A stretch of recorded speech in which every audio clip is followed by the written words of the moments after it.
Well, congratulations.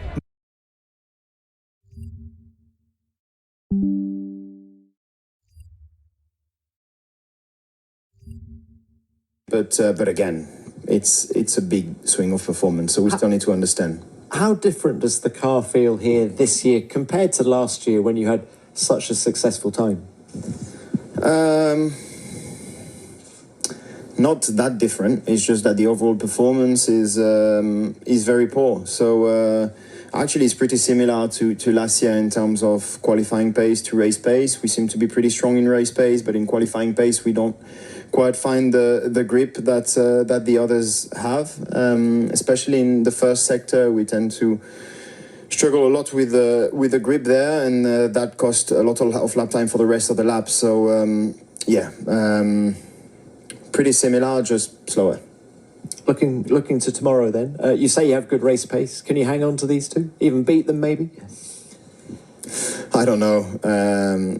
A good start like last year probably will help with the free air, but I don't think that we quite have that pace in the car. But never say never. I think last year we were very surprised once we got into free air to see the amount of pace there was in the car.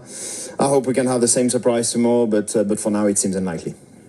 Very well done to you as well. Let's open this to the floor. Name and publication, please. Andrew Benson, BBC Sport, Lando for you. I've seen your comments about the incident at the first corner in the sprint. You were saying that Oscar got hit. Other people in the paddock think that maybe he was a bit ambitious with his cutback. Has the team reviewed it together yet? And what is your view specifically on that incident and what happened? I mean, it's like all things from what we do as a team. It'll be reviewed. I think it probably takes a bit more time to understand everything. And certainly just before qualifying and probably before the race tomorrow is not the best time. So just slower. Looking to tomorrow then, you say you have good race pace. Can you hang on to these two? Even beat them maybe? I don't know.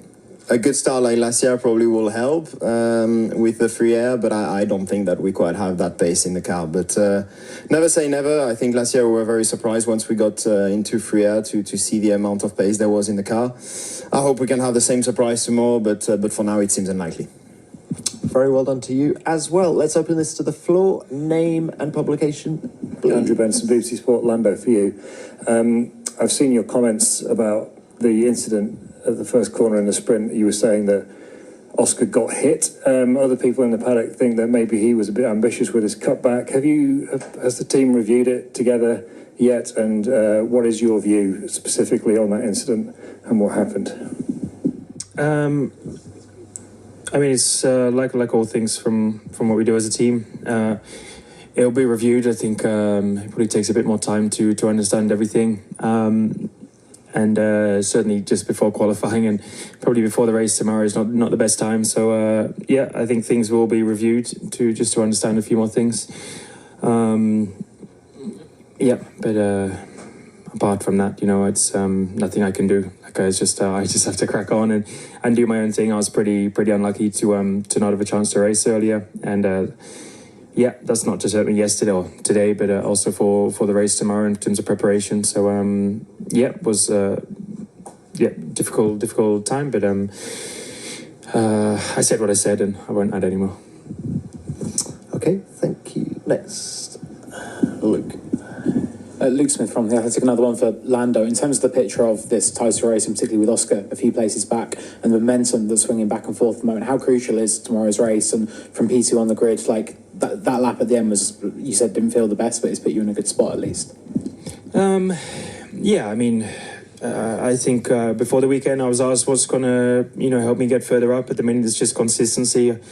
I think on a day like today it's just clear we're not as quick as the Red Bull, and therefore we have to be happy with the P2 because that's the best we could have done today. So similar to just the questions and stuff. It's just not getting distracted by the mess and the nonsense around that everyone creates, and just focus on doing my laps, doing my own job, focusing on trying to get good results and a good performance. But certainly with my position tomorrow and knowing our form in race pace comparing to quali, we know Saturdays are just never have never been as good this year. So I'm hoping we can turn it up a little bit tomorrow and be a bit quicker. Okay, thanks. Another one. Yep. Sahil Kapoor, NBC. Question for Max and for Lando. Max, you said earlier that if the McLarens had gone on in the sprint race, you weren't sure you'd be able to stay ahead based on what you saw in qualifying and maybe some changes in your car. Do you still worry that you might not be able to stay ahead? And Lando, I wonder, race pace-wise, just how optimistic do you feel tomorrow about the win? Yeah, I mean, I don't know. I mean, we changed some things on the car, and hopefully that will help tomorrow. And that's the most important. But yeah, we'll find out. I mean, I don't really think about it too much. I'm confident that I think we improved the car, and hopefully we can show that. I mean, I have to be optimistic. It's silly not to be, but yeah, I think every single lap that we did today was between 5 tenths to 3 to 5 tenths off of Max. Yeah, so to turn that around completely tomorrow, I think it's going to be pretty difficult. I think normally when we have better Sundays, we're quite a bit closer than 3 to 5 tenths. And I'm sure if Max did his final lap, he probably would have gone a good step quicker again. So, yeah, not the most hopeful in terms of how our performance was today, but may as well be hopeful anyway. Lando, did you expect the Red Bull to be as quick here as it is? I mean, they've been quick in many races recently. You know, the last 2 months, they've been doing a very good job. Both Max and Red Bull, they've just been they've been doing a good job, and I've seemed to catch us up a little bit. And you know, we're not talking a lot. It's just enough that they're a bit more consistently ahead and on the front row. And when you're on the front row and can have nice races, it can get you a lot of points and give you a lot of opportunities. And then of course Max is the one who makes the most of them. So yeah, I think most places we go now, we think Red Bull will be our biggest competitor, and that's how it's been for the last few months, and I would say the whole year. Thank you. Any more? Yep, one more. Nigel Drew, Sky Sports. So a question for Lando. Lando, on a corner on a track like this with turn one and how tight it is it just naturally, instinctively a little bit harder to be racing your teammate compared to someone else? I mean, obviously you don't want to clash with anyone, but if it's your teammate, is that the kind of natural instinct to be a bit more cautious about? Is it a bit more challenging? I mean, it's a challenging track. I think turn one is a challenge in itself. You know, it's never easy, but I think there are quite common situations that cause crashes, and over the last few years, and one of them happened again today. You know, so yeah, I think you just have to be aware of what happens in different tracks, different turn ones. That's part of our job as drivers. But I mean, you know, as teammates and as a team, we don't want these things to happen. We say that every single time, and it's the truth. So yeah, like I said, we'll review it and keep going racing. Other one at the front, please. Tim Marini, TSN. Question for Max. Max, congratulations on pole. What happened at the end there? Why did you miss the doing your final push run? Yeah, there were just some people in Jesus. There were some people in front that were just leaving like 10 seconds easily. So yeah, then you just run out of time. Then I had 2 cars in front of me. They were racing as well. I think they set purple sectors on the outlap. Yeah, that's not ideal. So we just ran out of time. That's a wrap from qualifying for the Austin Grand Prix. Verstappen takes another pole in 2025. Norris in P2, while Piastri struggled and starts in P6. Great lap from Charles Leclerc.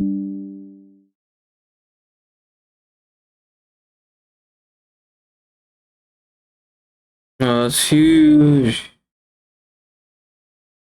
And then I can just do this. Oh no, you don't die? That's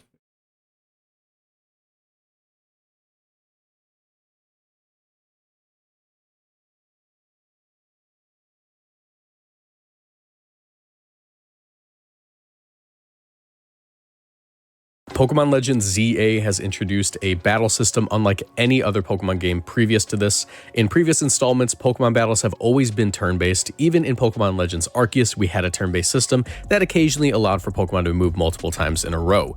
But this game had no multiplayer. Going into Legends ZA, people expected this to be a completely single-player experience, but we actually do have a brand new ranked battle system for this game.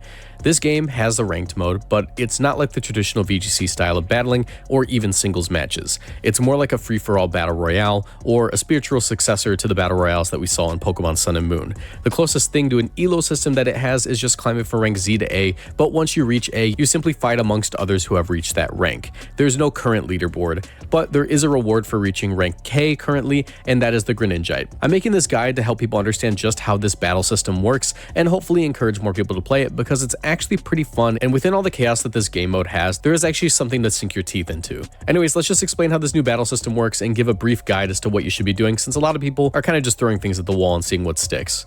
With the new real-time battling system, there's more to consider in a moveset than just what does the highest damage with the lowest chance of missing. You need to consider the move's power, range, and cooldown time. Moves that used to be useless competitively now have some utility to them. Low-powered moves like Wing Attack would almost always be dropped in favor of high-power moves like Brave Bird, but in this real-time system, there's a case to be made for running both of these in the same moveset, as Brave Bird has a 10-second cooldown time, which means if it fails to pick up a KO, your Pokemon may be vulnerable to being knocked out. Having moves with low cooldown times like Wing Attack on certain builds may be the right call for you. However, there are other lower power options that provide great utility while also having a very low cooldown time. Moves that would typically have priority like Quick Attack and Aqua Jet now teleport your Pokemon closer to the target before dealing a small amount of damage. Closing the distance with these moves allows you to follow up with higher power moves that have lower effective range, rather than risking missing them outright. Pivoting moves like Teleport and U-Turn now have the added effect of teleporting your Pokemon to your position instead of switching them out entirely, meaning that you can begin to run while the animation is playing and have your Pokemon instantly move to you to put space between you and your opponents. Even moves like Rollout have the added utility of having super far range to deal collateral damage to any Pokemon caught in the way once you've hit your intended target. And Rock Tomb even leaves small rocks if it misses, which allow for you to play around them like cover until they're broken. The point is, moves in this game work completely differently and they're worth taking a look at, as they're not what you would expect them to be from previous installments. With the new format, gameplay and team archetypes have also been completely changed. Battles are now a 4-person free-for-all with a 3-minute timer. The winner of each match is whoever scores the most KOs, and with only 3 Pokemon on each team, you need to make sure your type matchups are accounted for, especially since you only get 3 swaps per life. Yep, there are lives in this game mode, so if you lose a Pokemon, you'll enter a spectator mode until you respawn with whichever Pokemon you choose, even if that Pokemon was the one that just got knocked out. Means you need to have enough situational awareness to know when to use those limited swaps. Effectively, all of your Pokemon's combined HP serves as one big health pool to prevent you from getting KO'd and needing to enter that spectator mode again. So if you're in a pinch, you can switch to another Pokemon that may be able to either win the encounter or put enough space between you and your opponent that they give up and switch to another target. This game also still has natures, EVs, and IVs. Effectively, you train your Pokemon just like you would in a traditional Pokemon game like Scarlet and Violet. Your stats scale the same way, but with one major difference. In Pokemon Legends ZA, since it's a real-time battling system, speed now determines the modifier on your move's cooldowns. See, for example, these 2 Pokemon using Flare Blitz. Because Talonflame has a much higher speed stat, it really only needs to wait just under 4 seconds to use Flare Blitz a second time, where Pansear needs to wait the full 8 seconds advertised on the move. That's because Talonflame has a much higher speed stat than the Pansear. However, a Pokemon's speed investment doesn't affect their movement speed like you might think. That is something that's entirely determined by the species of the Pokemon. As you can see by the way Metagross moves much slower than Gardevoir, and Drampa moves much slower than the Metagross.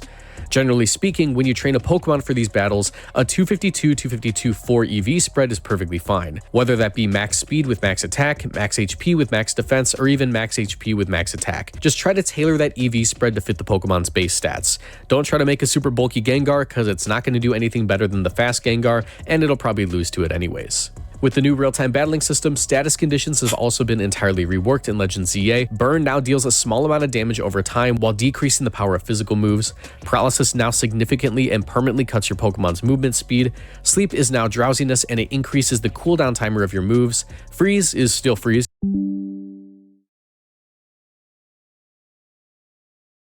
You just can't move for a certain amount of time, but it's as devastating as ever, as you can just be picked off by any Pokemon that comes by you.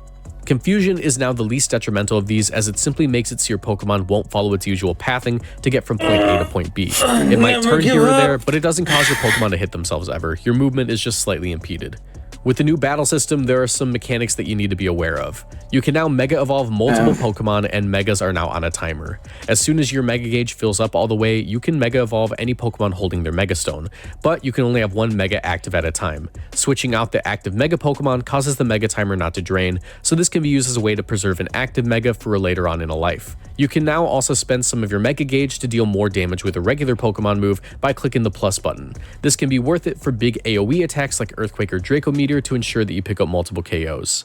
Items and Mega Energy now spawn on the ground for Pokemon to pick up. Mega Energy simply fills your Mega Gauge, but Potions will heal your whole team, and the other two items that I can't quite discern will cause you to either deal more damage or take less damage for a set amount of time.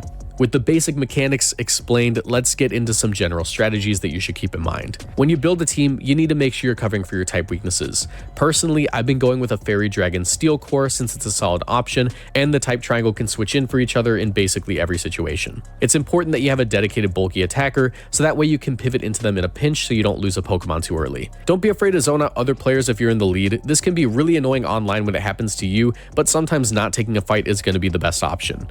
If you're about to lose a Pokemon, do your best to delay that as much as possible, because the longer the opponent takes to KO you, the less time they'll have to score more points. And finally, third partying is always a good idea. Big attacks like Earthquake and Draco Meteor have huge AoE damage that can KO multiple targets that have been softened up from fighting each other. Something I've noticed during my gameplay is that you should probably try to avoid using alpha Pokemon.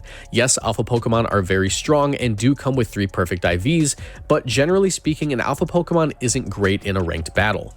Their attacks are much bigger as they scale with the Pokemon's size, but so is that Pokemon's hurt box. Alpha Pokemon are more likely to eat stray attacks that weren't even meant for them, and they'll go down much quicker, since there's no actual stat differences between an alpha and regular Pokemon as long as you bottle cap that regular Pokemon. On top of that, alpha Pokemon just have trouble getting around the map geometry. They tend to get stuck on walls, and it's a lot harder to get them to take cover behind trees and stuff to avoid damage. Currently, I'm running a team consisting of a Leftovers Dual Screens Metagross with max HP and max attack, and the moves Bullet Punch and Zen Headbutt, a mixed attack a Mega Dragonite with a mild nature, max speed, max special attack, and 4 attack EVs.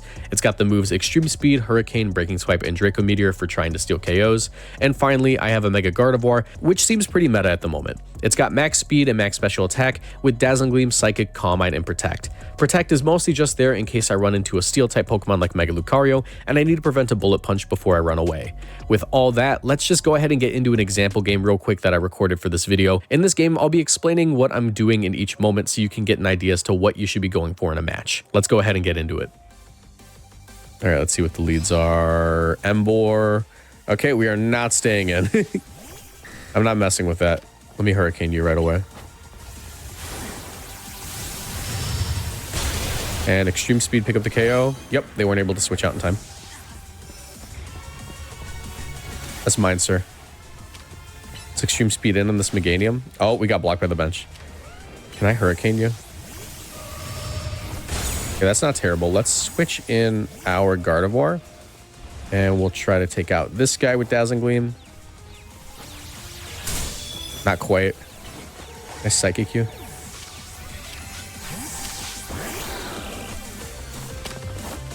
I'm being so bad. Nice. Oh. I'm gonna go into you.